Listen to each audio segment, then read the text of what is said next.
Hello there and welcome to my channel, Novice Modelling and the Midlife Crisis. My name is Andy, and as you can see today we've got our special hobby 172 Saab J-21A in front of us, and we're kind of semi-built some bits of it anyway. So I'm just going to run through you what catastrophes have befit us so far. I'm actually seriously thinking about changing the name of the channel to Muppet Who Makes Models Badly, because we're kind of struggling in some areas, particularly with the photo etch and these little sort of add-on resin bits. I'll go through what we've done with them today and how we've had a bit of a catastrophe. So this kit, as you know, was chosen as part of our last You Choose My Next build and ran away with the voting by 38 votes to the next one, which was the FFVS J22, which got 6 votes. So this was the popular choice. Now, as you can see in the instructions, we get some sprue diagrams here, which are happily numbered. I'm not quite sure what I think of all this, but there are no numbers on the actual sprues, which I'm kind of getting used to some manufacturers doing things this way, but it's kind of annoying all the same. But I'm kind of used to that now, so that's okay. It's the first time today that I've actually had a go at removing resin parts from their mounting blocks, I suppose you could call them. And we kind of had some success and some minor disasters. The wheels, quite happily, which are quite nicely detailed in the tread, etc., and the wheel hubs, well, they kind of snapped off, and all they needed was a little bit of attention with a sanding stick, so they were great. This air intake, which goes on the side here, we had a bit of a disaster because we started using our hobby saw to remove this, and we managed to cut the damn thing in half. So that was kind of removed, but kind of damaged. The exhaust manifolds here, we tried a different tactic with those. We tried cutting those off with our little electric mini saw, and they just basically disintegrated. Probably should have realised that. These parts number 9 here, which go in the leading edge of the wing, we then resorted to using a hobby knife and just scouring it a couple of times and then breaking it off, and they kind of came off okay. But I mean, the edges that were mounted to the mounting block are on the inside, so it didn't really matter on the actual finish of how well or badly they came off. So they came off, and that's kind of a success.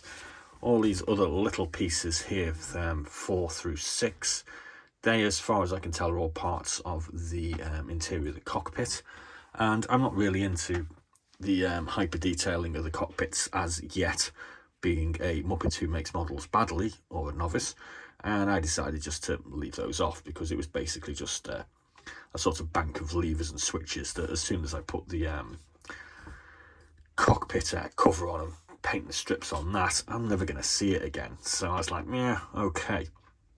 Now, obviously, this one, with it being probably tail heavy, is going to need some weights.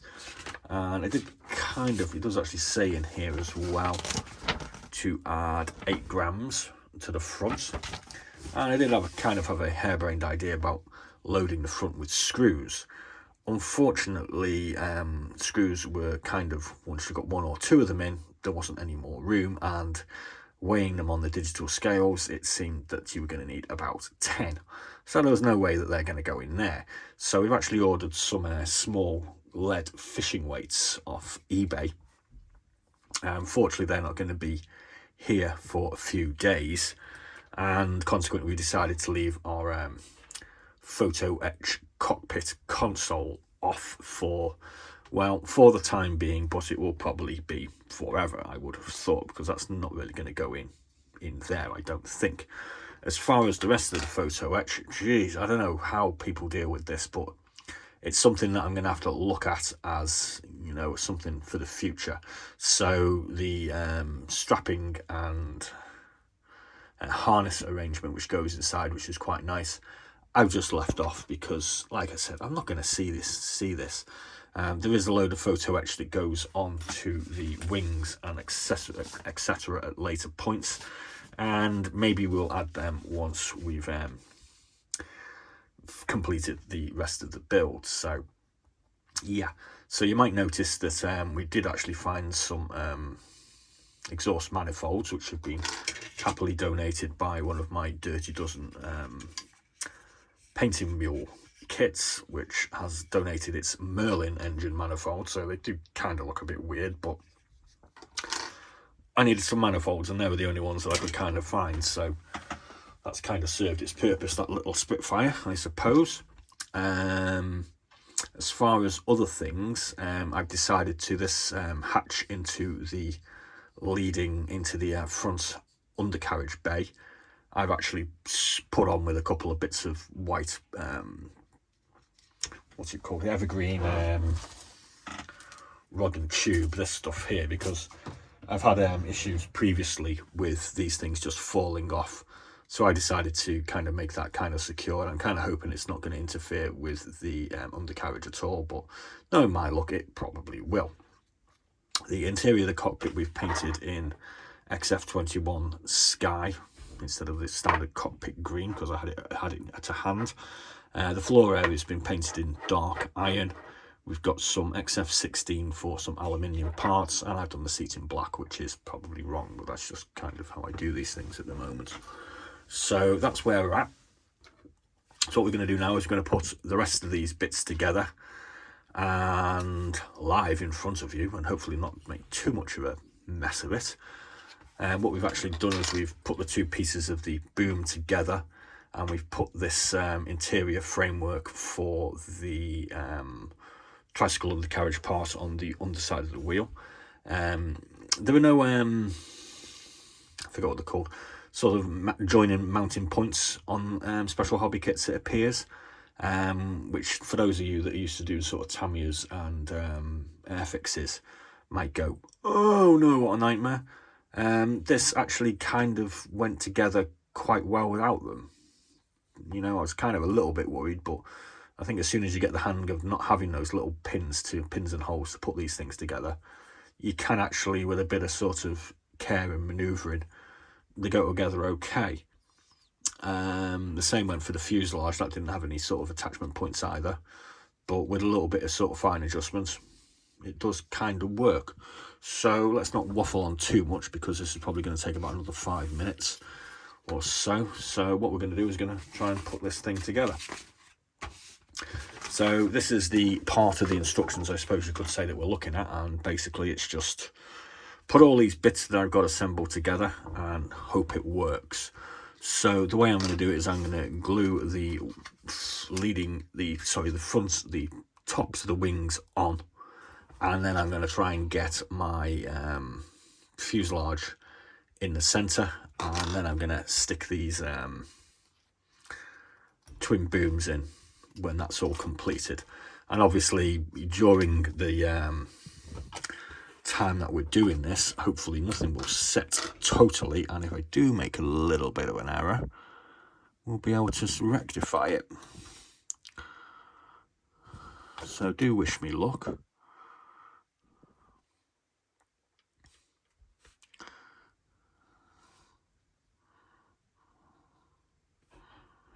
There we go, we've got all our glue onto our first wing.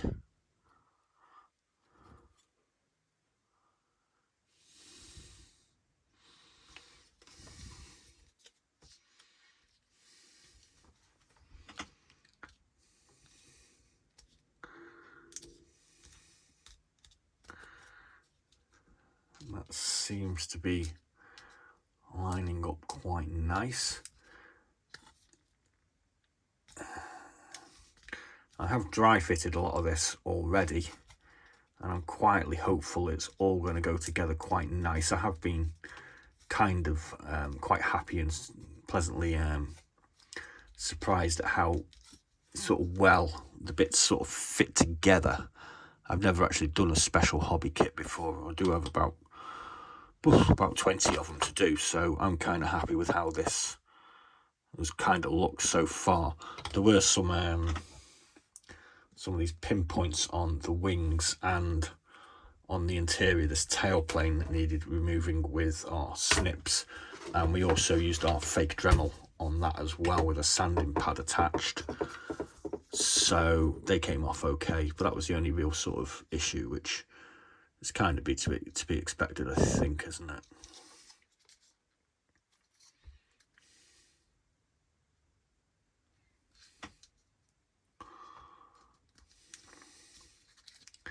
It's kind of fun doing these things on camera, but it's kind of hard to,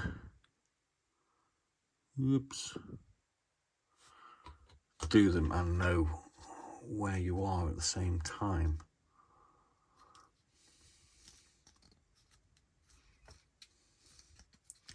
So that all looks all right, and that's going to go in there, and it looks like it's going to fit okay. Yeah, nice. Okay, so let's get our fuselage set in.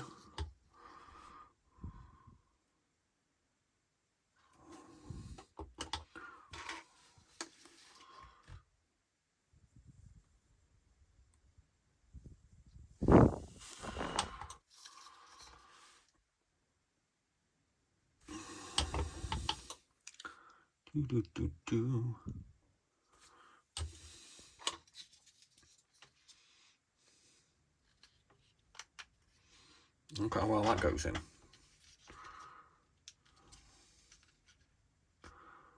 Needs pushing forward a bit.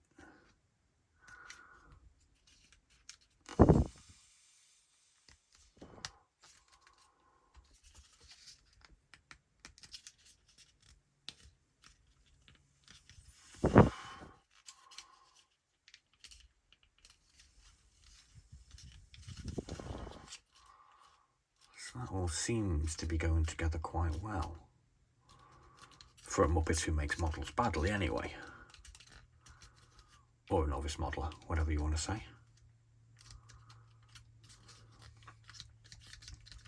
So we'll just leave that there for now. Now these bits here, these are, I'm guessing these are exterior fuel pods. They're not actually on the front cover, and they do come as a optional extra because it's got a question mark on there.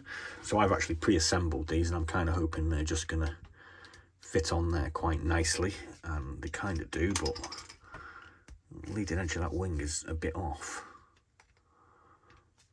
I might have to take that apart. Oh dear. Oh dear. Panic, panic, panic, panic, panic.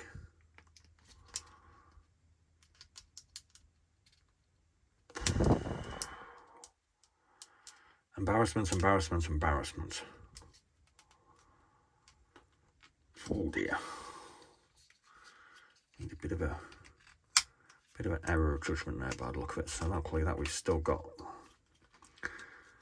We kind of turded everything up there, haven't we? Right, so let's try that again.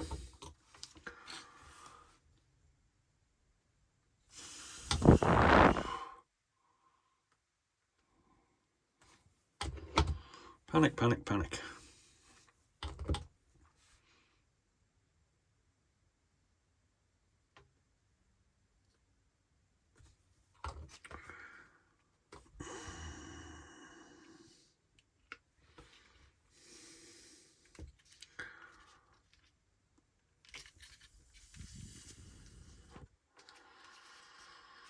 That was me just saying I dry fitted all this, and it all went together quite nice, and then we made a bit of a boob. So we've got a bit of a gap here, which we'll hopefully be able to sort out later on with a bit of extra thin and a bit of adjustment. But I think we're getting there now. 14 minutes, congratulations if you're still here. You might have watched a video that I dropped, well, it's currently this morning, but when I release this tomorrow morning, it'll be yesterday, where a very nice guy called Dane from Canada sent me a few model kits. He sent me these nice glasses. And they actually say on them, Alberta Premium Canadian Dry Rye Whiskey. And we've actually got our Macmyra Swedish single malt Brooks whiskey in them. we did actually check out how much Alberta Premium Canadian Rye whiskey costs, and we're not quite sure how much it retails for in Canada, but we were kind of shocked to find that it's £148 in the UK. Consequently, I don't think we'll be buying any of that anytime soon. So if you're watching from Canada, I'd be grateful to know how much it costs in Canada, because that would be kind of interesting. To me, anyway. So these go in there like that. So we're going to have a little bit of gapping, but I'm sure we can fill that in with a bit of magic Vallejo. But you can see it fits together quite well. So we're going to put some glue on here and around this edge here.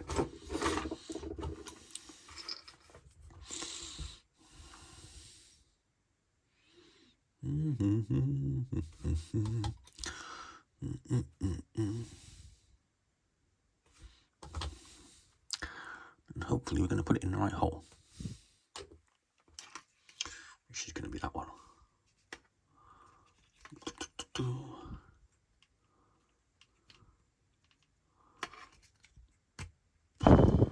Just like that.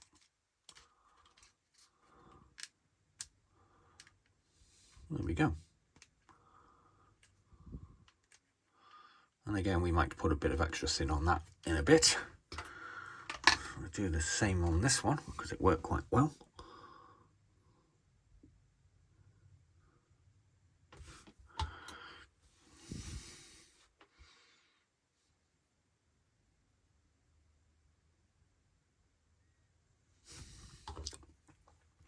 Now I am curious, has anybody actually gone out and bought one of these because it was featured on the channel? I know somebody has. Somebody did actually say they're going to the model fair in Telford and they've ordered one and they're picking one up. Sorry, I can't remember your name, but thanks for proving that I do actually have retail influence. So we're going to put the tailplane together. Now, as you can see, there are two little guide holes here. Unfortunately, the only sort of flashy area we had was on this bit of the tailplane, and we didn't realise at the time that the two little dimples were part of the assembly, and we managed to obliterate them. So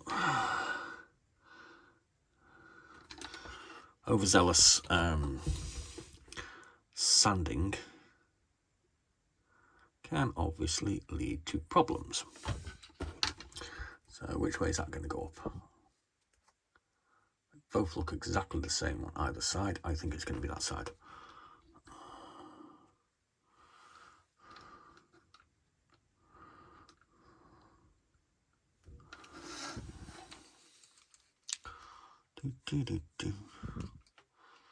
Probably could do an elastic band, but I haven't got one in front of me.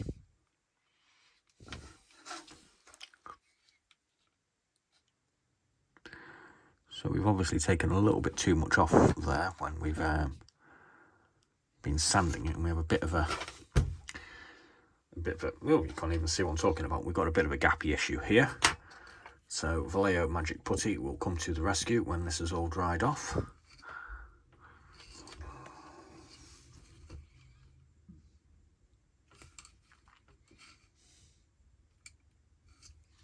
Now, does it look looks kind of cool, I must admit. Yeah, we'll worry about that in a minute.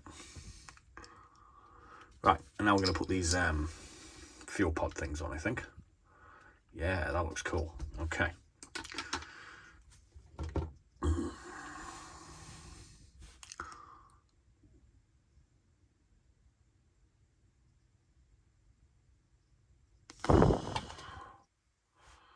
It's probably the best angle we've found so far as well.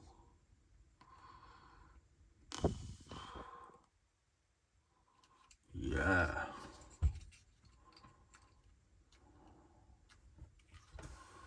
Okay, let's do the other one and we'll get them finally lined up in a bit. 19 minutes. Kind of a long video. Stop yawning at the back there. I heard you.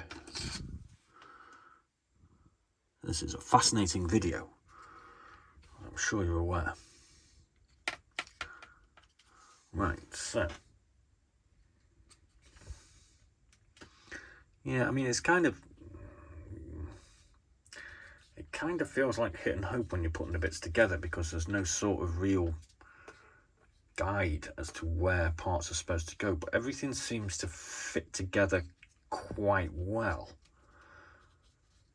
It just seems to, the parts seem to know where they're supposed to be. So I'm guessing that's precision engineering, you might say. And if it wasn't for my sort of bodgy sort of cutting and sanding skills, I need to sand a bit of that down. We've got a bit of a seam, but there's not really any sort of seam gaps. I mean, we've got a bit of one there, but I'm sure we can. I forget the correct terminology where you sort of flex the wings up a little bit, but that looks pretty damn cool already, I think. Cheers, Dane. Right, so we've got an interesting thing here. Dane sent me some sweeties as well. So these are Canadian Smarties. As you can see, it says Nestle Canada Incorporated. So we're going to open them up. I'm afraid we ate everything else apart from the gooey sticks. We're told they're rather moreish, and we might have a go at those later on. Unfortunately, I don't have a comparison here for UK Smarties.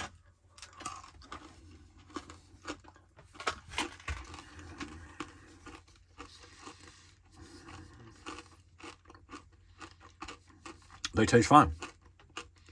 They taste like Smarties, in fact. I think maybe the chocolate's a bit different. The chocolate is nice.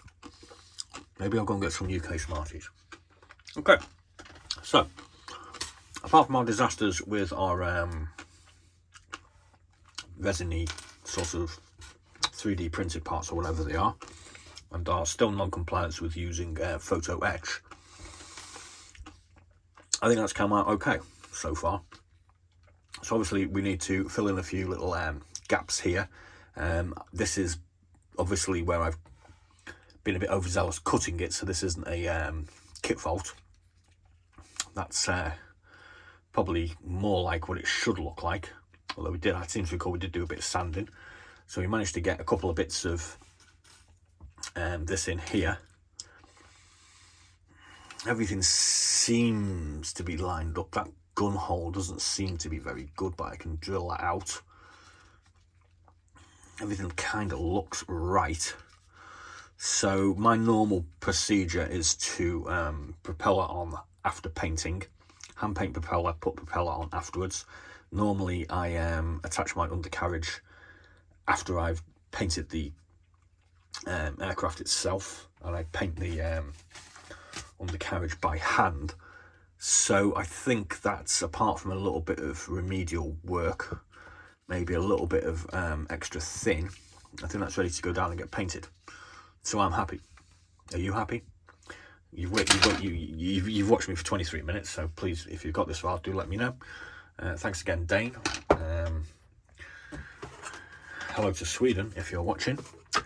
And as always, be seeing you.